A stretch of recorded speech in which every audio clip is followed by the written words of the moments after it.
नमस्कार, पर्दाफाश में आपका स्वागत है। मैं हूं आपके साथ सोनाली। आज बात करेंगे योगी राज में आई माफियाओं की शामत की। सीएम योगी ने पिछले साल विधानसभा चुनाव प्रचार के दौरान कई जनसभाओं में लोगों से वादा किया था कि 10 मार्च के बाद प्रदेश के सभी जिलों में फिर से बुलडोजर दहाड़ेगा। इन्हीं बयानों के बाद से लोग सीएम योगी को बुलडोजर बाबा के नाम से पुकारने लगे। अब बाबा की जीत के बाद जनता गदगद है और कब्जेदार परेशान। सरकार बनते ही माफिया के खिलाफ एक्शन बंद नहीं हो रहा। सरकारी दस्तावेजों में हेराफेरी कर जमीन कब्जाने वाले लोगों को चिन्हित किया जा रहा है। वहीं दंगा फसाद करने वाले लोग भी अंदर हैं। यूपी में पहले अपनी गुंडागर्दी करने वाले लोग भी जेल के अंदर हैं। इस बीच सपा विधायक इरफान सोलंकी की शामत आ चुकी है, क्योंकि इतने फ्लैटों वाले इरफान सोलंकी के पास अब कुल एक फ्लैट बचा है। अभी तक इरफान सोलंकी की करोड़ों की संपत्ति जब्त की जा चुकी है। अब एक बार फिर कानपुर में इरफान सोलंकी की 21 करोड़ की संपत्ति जब्त कर ली गई। जहां एक तरफ तो इरफान सोलंकी की शामत आई, वहीं मुख्तार और उसके सहयोगियों की भी खैर नहीं। क्यों? क्योंकि मुख्तार की बहू निखत अंसारी को गिरफ्तार कर लिया गया है। क्यों गिरफ्तार किया गया? मुख्तार की बहू को उस पर खुलासा करें उससे पहले इरफान का पर्दाफाश करते हैं। इरफान सोलंकी जहां सपा में अपना राजनीतिक करियर बनाने के सपने देख रहे थे, अपने सारे आलिशान बंगलों के मजे लूटने के अब सपने सजा रहे थे, वहीं इस पर चल गया है योगी का बुलडोजर। क्यों? क्योंकि अब इसकी सारी संपत्ति जब्त कर ली गई है। इतने सारे मकानों का मालिक इरफान सोलंकी की अब हालत तो यह है कि वो सिर्फ एक फ्लैट पर सिमट कर रह गया है। यूपी के कानपुर से सपा विधायक इरफान सोलंकी और उनके सहयोगियों पर पुलिस का शिकंजा कसता जा रहा है। पुलिस ने गैंगस्टर एक्ट के तहत 20 करोड़ के अपार्टमेंट को सील कर दिया। इस अपार्टमेंट में शौकत अली और इरफान की पत्नी पार्टनर थी। इसके निर्माण में इरफान ने पैसा लगाया था। कभी इस अपार्टमेंट के 28 फ्लैट इरफान सोलंकी के पास थे, जिनमें से 27 फ्लैट को सील कर दिया गया। अब मात्र एक फ्लैट में परिवार रहेगा। दरअसल एक फ्लैट के मालिक ने रजिस्ट्री और कागजात दिखाए थे, जिससे उस फ्लैट को कार्रवाई के दायरे से बाहर रखा गया है। सपा विधायक इरफान सोलंकी पर विवादित फ्लैट पर बनी झोपड़ी में आग लगाने, फर्जी आधार कार्ड से हवाई यात्रा करने, बांग्लादेशी नागरिक को प्रमाण पत्र देने, रंगदारी मांगने, मोरंग कारोबारी की 400 गज जमीन पर कब्जा करने, पुलिस से अभद्रता करने समेत गैंगस्टर की कार्रवाई की गई है। पिछले 2 महीनों में इरफान सोलंकी पर 6 मुकदमे दर्ज हुए हैं। इसके साथ ही इरफान पर मुकदमे की संख्या बढ़कर अब 17 हो चुकी है।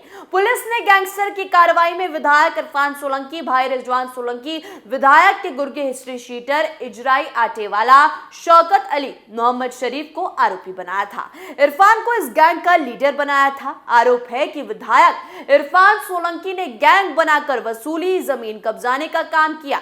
गैंगस्टर एक्ट के तहत ये सभी संपत्तियां जब्त की जा चुकी हैं, जबकि इरफान सोलंकी ने विधानसभा चुनाव में अपने घोषणा पत्र में 10 करोड़ की संपत्ति दिखाई थी। गैंगस्टर की कार्रवाई के बाद गैंगस्टर एक्ट के तहत ये सभी संपत्तियां जब्त की जा चुकी हैं, जबकि इरफान सोलंकी ने विधानसभा चुनाव में अपने घोषणा पत्र में 10 करोड़ की संपत्ति दिखाई थी। गैंगस्टर की कार्रवाई के बाद पुलिस ने इरफान सोलंकी और उनके सहयोगियों की 27 संपत्तियों को चिन्हित किया था। चिन्हित की गई संपत्ति जाजमऊ, चमनगंज, ग्वालटोली, उन्नाव, फतेहपुर में है। पुलिस ने 150 करोड़ की संपत्ति चिन्हित कर ली है, जिसमें जाजमऊ हमराज कंस्ट्रक्शन की संपत्ति शामिल है। हमराज कंस्ट्रक्शन कंपनी इरफान सोलंकी की पत्नी की है। आपको बता दें, सील किए गए अपार्टमेंट की जमीन सुल्तान टेंडरी के नाम से दर्ज है। सुल्तान टेंडरी के मालिक ने अपनी 3 बेटियों को 295 वर्ग मीटर के 3 प्लॉट वसीयत में दिए थे। हिस्ट्री शीटर शौकत अली की फर्म वॉश हाउस बिल्डर के नाम से खरीदा था। वॉश हाउस बिल्डर फर्म में इरफान सोलंकी की पत्नी भी पार्टनर है। चिन्हित की गई 27 संपत्तियों में से एक सील हो चुकी है। वहीं अब जरा ये भी जान लीजिए कि माफियाओं का क्या हाल है। तो आपको बता दें, उत्तर प्रदेश में माफियाओं के ऊपर योगी आदित्यनाथ का डंडा जारी है। जेल में बंद माफिया मुख्तार अंसारी की बहू निखत अंसारी को गिरफ्तार कर लिया गया है। वो रोज जेल में शौहर के संग 2-3 घंटे बिताया करती थी। जानकारी के मुताबिक निखत अंसारी अपने शौहर अब्बास अंसारी तक मोबाइल फोन पहुंचाने का प्रयास कर रही थी। इसके साथ ही वो अक्सर अपने शौहर विधायक अब्बास अंसारी के साथ जेल में घंटों बिताती थी। अब्बास फिलहाल चित्रकूट जेल में बंद है। निखत और उसके ड्राइवर नियाज के खिलाफ एफआईआर दर्ज कर ली गई है।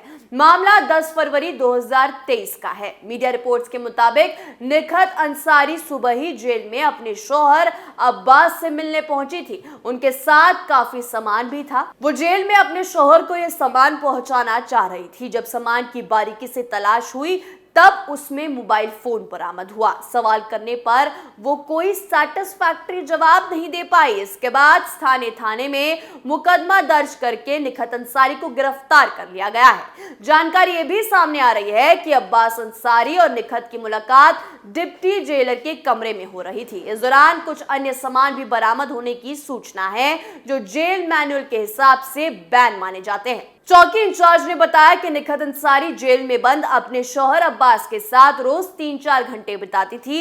इसकी जानकारी उच्च अधिकारियों को दी गई। इसके बाद 10 फरवरी 2023 को जिले के डीएम और एसपी ने जेल में छापेमारी की। उस दौरान अब्बास अपने बैरक में ही मिला।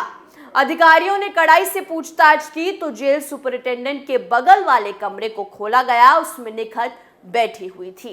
वहीं जेल कर्मियों ने मौका पाकर अब्बास को उसके बैरक में पहुंचा दिया था। निखत ने पूछताछ में बताया कि मोबाइल फोन से अब्बास मुकदमे से जुड़े गवाहों और अधिकारियों को धमकाता था। वो उनकी हत्या की भी योजना बना रहा था। निखत ने यह भी कहा कि अब्बास जेल से भागने की योजना बना रहा था। जेल में हुई इस घटना की जांच डीआईजी जेल प्रयागराज को सौंप दी गई। जांच रिपोर्ट आने के बाद दोषी जेल कर्मियों पर भी कार्रवाई की जाएगी। दर्ज एफआईआर में अब्बास अंसारी, निखत अंसारी, उसके ड्राइवर नियाज के साथ साथ चित्रकूट जेल के superintendent Ashok Kumar Sagar, deputy jail superintendent Sushil Kumar, constable Jagmohan के साथ ड्यूटी पर तैनात अन्य जेल कर्मियों को आरोपित किया गया है।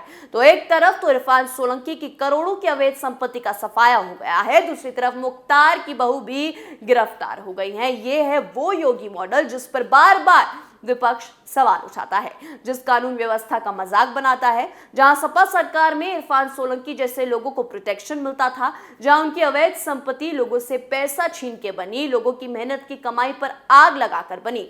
इरफान सोलंकी ने अपना साम्राज्य इसी से खड़ा किया।